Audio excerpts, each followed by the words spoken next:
হামলা এবং হত্যা চলবে তার বিরুদ্ধে প্রতিবাদ জানাতে। আমি সলিমুল্লাহ মুসলিম হলে যখন প্রথম বর্ষে উঠি তখন থেকেই দেখেছি একটি নবীন ও ফ্রেশ শিক্ষার্থীকে কিভাবে ভয়ের মাধ্যমে তাকে গ্রাস করে তার যে শিক্ষা জীবনের স্বপ্নকে দুঃস্বপ্নে পরিণত করে।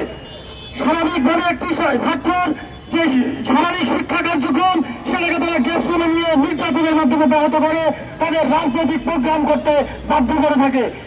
দার্শনিক প্রোগ্রামের সময় গোলাম রাব্বানি ফেসবুকে একটিমাত্র হাহারি অ্যাক্ট দেওয়ার কারণে আমাকে রাত 2টার সময়, পরের দিন আমার মিডটার্ম পরীক্ষা ছিল, রাত 2টার সময় হলে ঘুম থেকে ডেকে তুলে নিয়ে নির্যাতন করা হয়।